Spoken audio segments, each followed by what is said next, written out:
아이 사무엘이 엘리 앞에서 여호와를 섬길 때에는 여호와의 말씀이 희귀하여 이상이 흔히 보이지 아니하였더라. 오늘 말씀의 시작입니다. 아이 사무엘이라고 하는 단어에 주목하시기를 바랍니다. 엘리는 나이가 들어 이제 98세입니다. 100세를 앞두고 있습니다. 이제 그 풍전등화 같은 이러한 시대적 상황 속에서 여호와의 등불은 꺼지지 아니하고 라고 하는 이 말씀 속에 여호와의 성전에 그 등잔의 등불이 밤새 키워져 있어야 되는데 꺼져가고 있습니다. 심지만 닿으면 끝나는 것입니다. 이 암흑의 시대, 그럼에도 불구하고 우리에게 새로운 희망이 있었던 것은 다른 데에 있는 것이 아니고 아이 사무엘이 하나님의 말씀을 들었기 때문입니다. 오늘 읽은 사무엘상 3장에 보면 말씀, 히브리어로 다바르라고 그러는데 다바르라고 하는 단어가 명사로 8번 그리고 동사로 5번 해서 총 13번이 등장하는데, 오늘 말씀을 통해 우리에게 보여주는 것은 어둠의 시대는 막을 내리고 새로운 새 시대가 시작될 것인데, 그 새 시대의 주체가 엘리 제사장도 아니고 사무엘도 아닌 하나님 말씀에 있다라고 하는 것을 우리에게 보여줍니다. 여러분에게도 오늘 이 예배를 통해서 하나님 말씀이 선명하게 들려질 수 있기를 바랍니다. 하나님 말씀이 들려야 살아날 수 있습니다. 오늘 말씀을 통해 보여주는 몇 가지 메시지가 있습니다. 핵심은 하나님이 꿈꾸시는 건강한 나라, 행복한 나라는 어떤 나라일까? 오늘 말씀 속에는 축의 이동이라는 아주 중요한 메시지가 있습니다. 하나님의 말씀이 축의 이동으로 연결될 때 말씀을 듣는 사람을 통해서 그 나라를 새롭게 세워 가신다라고 하는 것입니다. 오늘 말씀 속에서 첫 번째로 우리에게 주시는 메시지는 뭐냐면, 하나님 곁에서 하나님의 말씀을 듣지 못하는 사람이 있다라고 하는 것입니다. 하나님이 우리 곁에 계신데, 하나님이 우리에게 말씀하시는데, 하나님 성전에 산다고 하면서 예배를 하면서 하나님 말씀을 듣지 못하는 사람이 있습니다. 오늘 읽은 말씀 1절 말씀 같이 읽어봅니다. 아이 사무엘이 엘리 앞에서 여호와를 섬길 때는 여호와의 말씀이 희귀하여 이상이 흔히 보이지 않았더라 입니다. 하나님의 말씀이 없었습니까? 하나님의 말씀이 없었다는 얘기가 아니고, 하나님의 말씀이 희귀했다라고 하는 얘기는 하나님 말씀을 찾아보기가 쉽지 않았다라고 하는 것입니다. 우리 시대는 어떻습니까? 기독교 TV 채널을 틀기만 하면 전국의 유명한 명설교가의 설교를 언제든지 들을 수 있습니다. 말씀의 홍수 시대입니다. 어떤 사람은 예배를 드리면서 이 설교를 들으면서 또 유튜브를 틀어놓고 다른 목사님의 설교를 같이 듣는 사람도 있다고 합니다. 멸망의 징조입니다. 예배는 영으로 드리는 것입니다. 진리로 드려지는 것입니다. 오직 하나님 말씀에 집중하는 시간이 영과 진리로 예배 드리는 시간입니다. 여러분, 세상에 어떤 문제가 있다 할지라도, 고민거리가 있다 할지라도, 아픔이 있다 할지라도 내가 하나님 앞에 예배하며 하나님 말씀이 나에게 들려질 때 그 모든 문제는 사라질 것이라고 하는 그 믿음 붙잡고 하나님 말씀에 집중할 수 있기를 바랍니다. 말씀이 홍수처럼 즐비하게 널려 있지만 진정으로 여러분을 살려내는 복음이 담겨 있는 말씀이 희귀한 시대라고 하는 말씀입니다. 말씀이 없으니 이상이 보이지 않는 것입니다.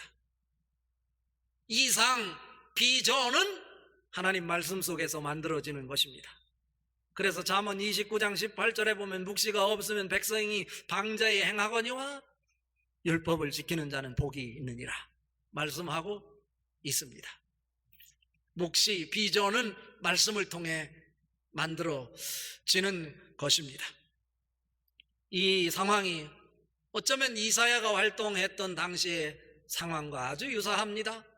이사야 선지자는 그 당시의 상황, 말씀이 없이 살았던 그 시대가 어떤 시대인지 이사야 29장 10절 그리고 11절을 통해서 이렇게 말씀하십니다. 같이 한번 읽어보겠습니다. 대저 여호와께서 깊이 잠들게 하는 영을 너희에게 부어주사 너희의 눈을 감기셨음이니 그가 선지자들과 너희 지도자인 선견자들을 덮으셨음이라.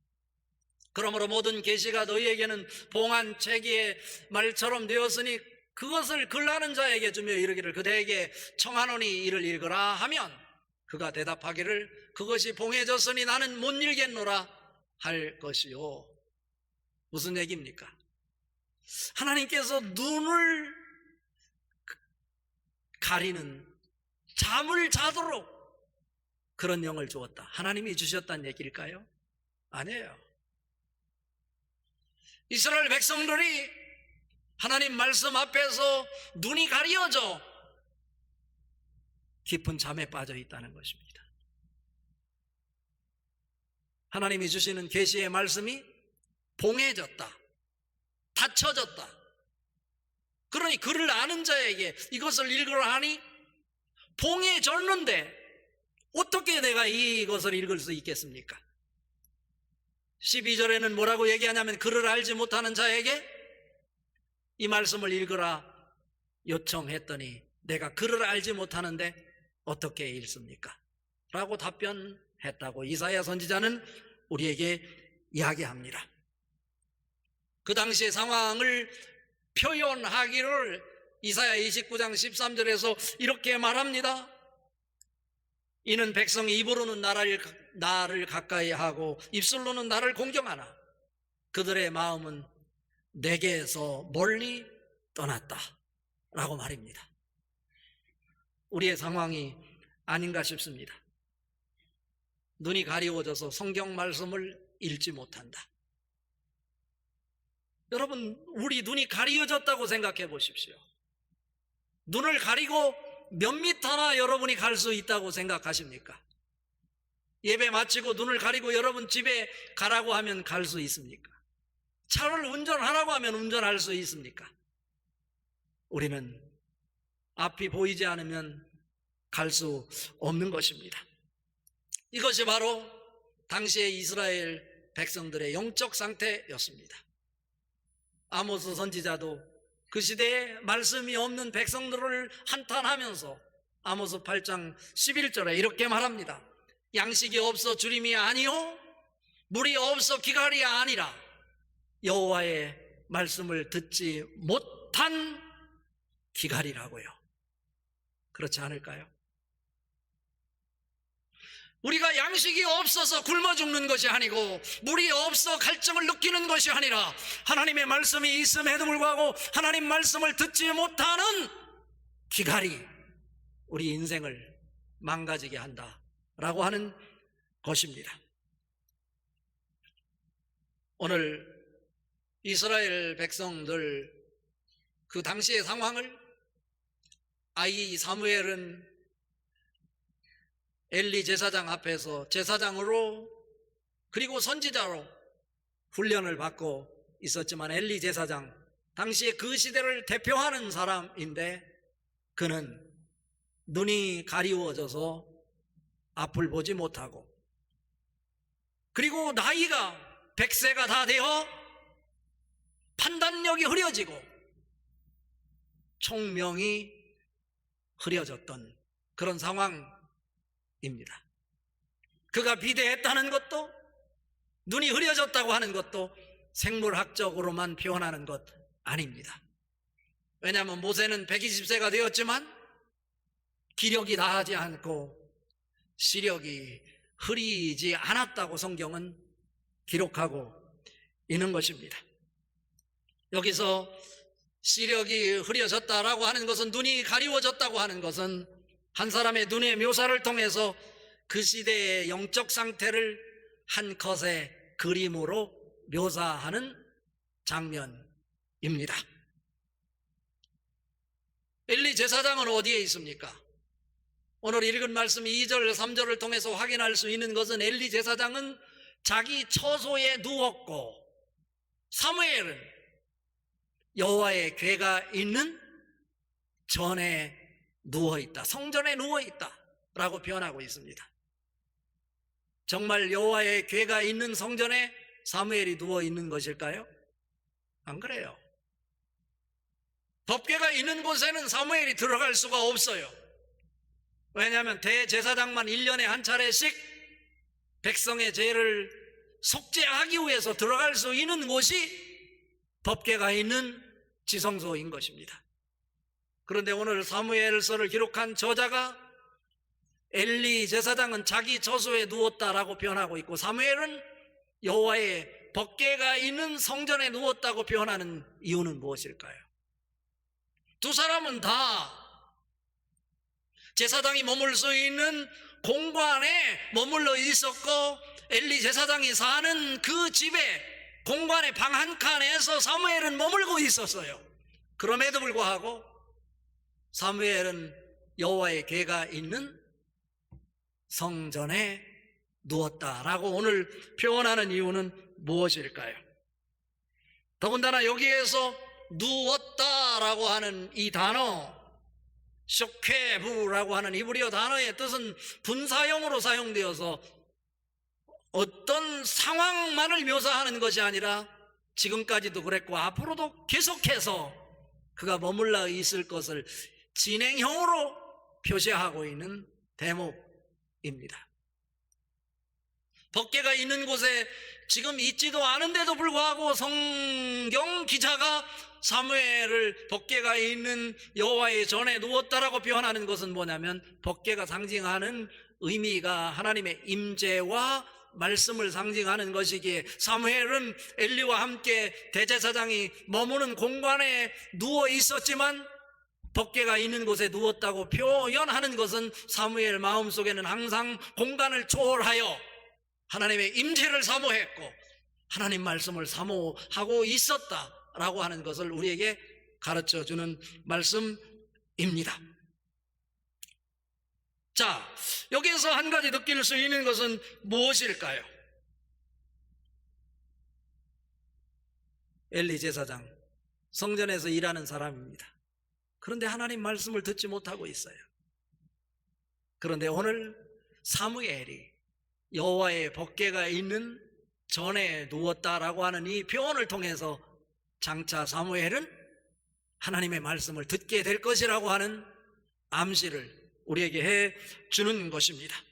그리고 반면에 엘리 제사장은 하나님의 말씀을 상징하는 법궤를 앞세워 전쟁에 나갔다가 블레셋에 의해서 몰락당할 것을, 멸망할 것을 서로 사무엘과 엘리 제사장의 가정을 대비해서 우리에게 소개해 주고 있는 것입니다.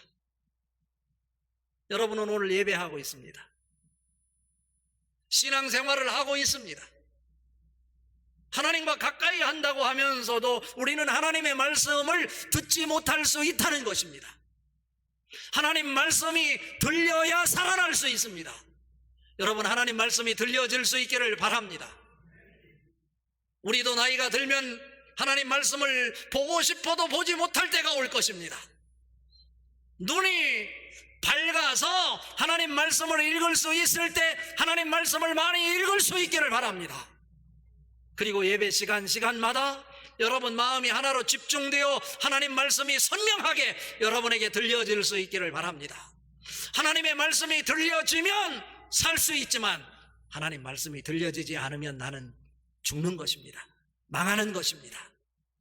그렇다면 이어서 주시는 말씀은 하나님 말씀 앞에 즉시로 반응하는 순종을 통해 구원의 역사는 이어져 간다 라고 하는 것입니다. 꺼져가는 등불을 끄지 아니하시는 하나님의 사랑이 여기 있습니다. 이스라엘은 지금 그 등잔에 기름이 다 떨어졌습니다. 심지만 타다가 더 이상 탈 수 없으면 불이 꺼지는 것입니다. 이스라엘은 끝장입니다. 그런데 하나님께서 아직 심지가 꺼지지 않았다고 성경은 기록하고 있습니다. 오늘 읽은 말씀 3절 4절 같이 한번 읽어봅니다.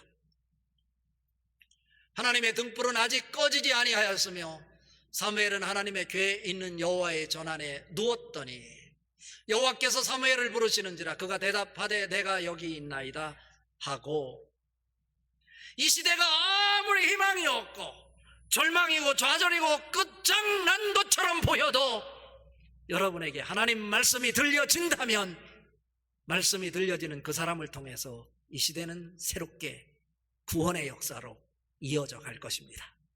이것이 바로 오늘 주시는 하나님의 말씀인 것입니다.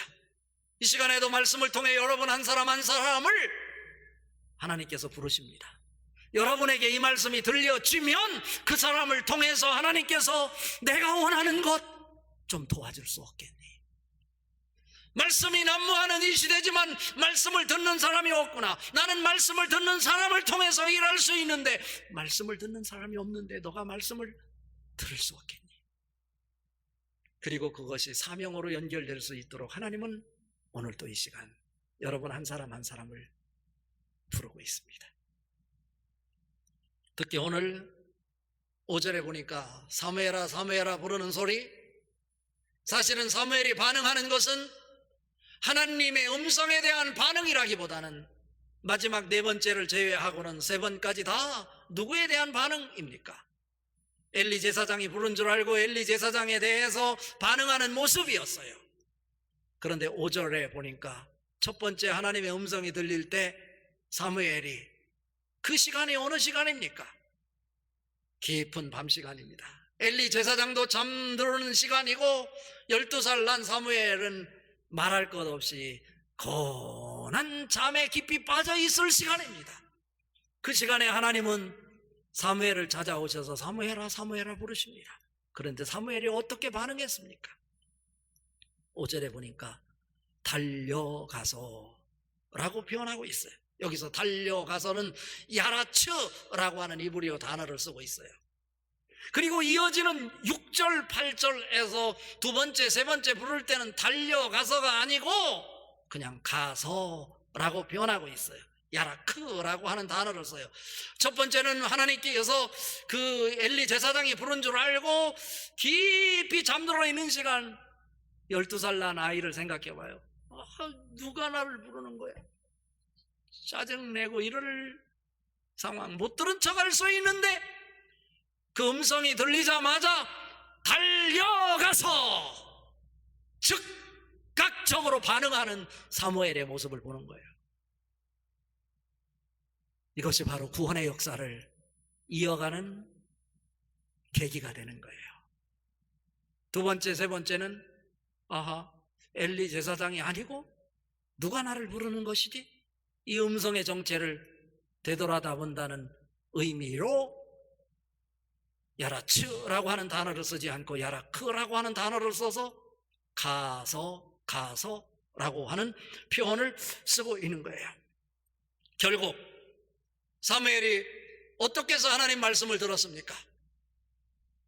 오늘 저자에 의해서 사무엘은 지금 어디에 있습니까? 실제로는 하나님 말씀이 있는 성전에 있는 것은 아니지만 공간에 있었지만 하나님의 임재를 사모하고 말씀을 사모하는, 어쩌면 성전에 있다고 표현하는 사무엘에게 하나님이 말씀으로 찾아오셔서 성전에서 사무엘을 만나 주신 것으로 오늘 성서 기자는 기록하고 있다는 것입니다.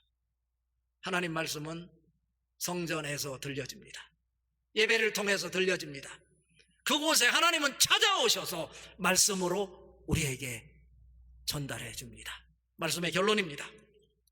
말씀이 들릴 때 말씀의 촉과 권력 이동이 이루어진다 라고 하는 것입니다.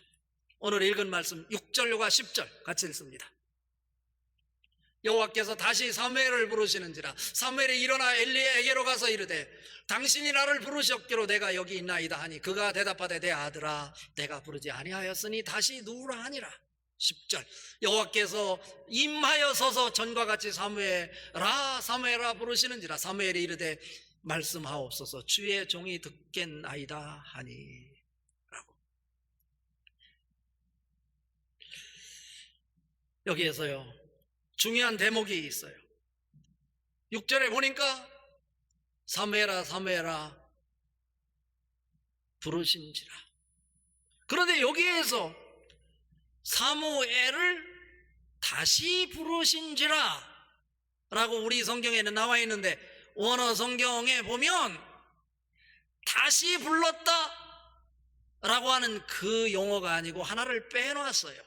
그것이 뭐냐면 와 요세프라고 하는 건데 와 요세프의 원형 동사인 야샤프라고 하는 단어가 해석이 되지 않았어요.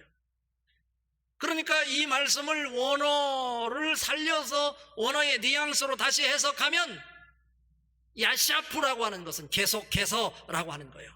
여호와께서 계속해서 다시 사무엘을 부르신지라 이런 말이에요. 요나서 3장 1절에도 보면 이런 말씀이 있어요. 여호와의 말씀이 두 번째로 요나에게 임하니라 이르시되. 여기서도 두 번째로 여호와의 말씀이 임했다고 하는 것이 첫 번째 두 번째라기보다는 하나님께서 한번 불러서 응답이 없으니 다시 계속해서 불렀다 야샤프라고 하는 거예요. 그러니까 지금도 하나님은 끊임없이 우리에게 말씀하시는데 우리가 그 말씀을 외면하고 내 방식으로 살아갈 때 하나님은 그 상황을 포기하지 않고 끊임없이 우리를 찾아오셔서 야샤프 하시는 하나님입니다. 계속해서 다시 부르시는 하나님이십니다. 그 사무엘에게 찾아오셔서 다시 부르시는 그 음성을 사무엘이 듣는데 사무엘이 엘리 제사장이 가르쳐준 대로 그대로 답변하고 있는 모습을 봅니다. 여호와여 말씀하옵소서 주의 종이 듣겠나이다. 여기 놀라운 얘기예요. 하나님 말씀은 누가 들어야 되냐면 지금 제사장인 엘리가 들어야 돼요.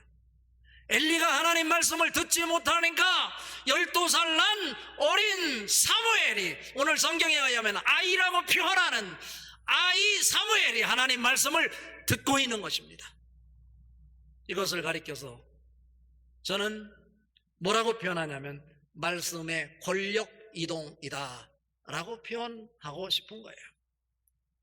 이 얘기는 결국 뭐냐면 그동안 말씀이 엘리에게 들려졌어야 되는데 이제 더 이상 말씀이 엘리에게 들려지지 않고 아이 사무엘에게 들려졌다는 것은 그 나라를 통치하고 다스리는 촉이 엘리에게서 사무엘로 이동되었다라고 하는 거예요. 이것이 바로 촉의 이동인 거예요. 여러분이 하나님 말씀 들을 수 있기를 바랍니다. 하나님 말씀 듣는 사람을 통해서 하나님은 일하십니다. 여러분에게 하나님 말씀이 들려질 때 어떤 일이 일어나냐면 나라가 살고 가정이 살고 직장이 살고 사업장이 살고 이 시대가 살 수 있습니다. 말씀이 들려지지 않으면 그 사람을 통해서는 하나님의 일이 일어나지 않습니다.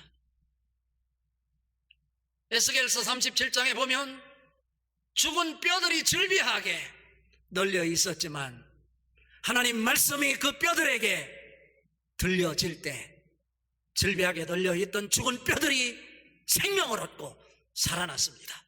마찬가지입니다. 여러분 희망이 없습니까? 절망입니까? 좌절입니까? 아픔이 있습니까? 하나님 말씀이 들려질 수 있기를 바랍니다. 특별히 우리 서원경교회 교회가 하나님 말씀을 들을 수 있는 교회가 될 수 있기를 바랍니다. 그래서 우리 교회를 통해서 이 시대를 살리고 청주를 살리고 민족을 살려낼 수 있는 우리 서원경교회가 될 수 있기를 바랍니다. 하나님의 말씀의 촉이 말씀이 들려지는 서원경교회로 권력 이동되어 말씀 중심으로 살아감으로 시대를 살려내는 교회 공동체, 그리고 여러분 가정을 살려내는 여러분 한 분 한 분 하나님 말씀을 통해서 이 시대를 살려낼 수 있기를 주님의 이름으로 축복합니다.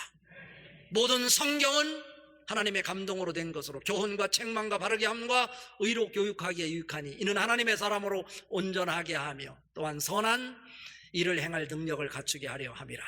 디모데후서 3장 16절 17절 말씀입니다. 오늘 또 예배를 통해서 하나님 말씀이 들려지고 여러분이 살아가는 일상의 삶 속에서도 어둠의 시대적 암흑의 상황 속에서도 하나님 말씀이 들려짐으로 살아날 수 있기를 주님의 이름으로 축복합니다.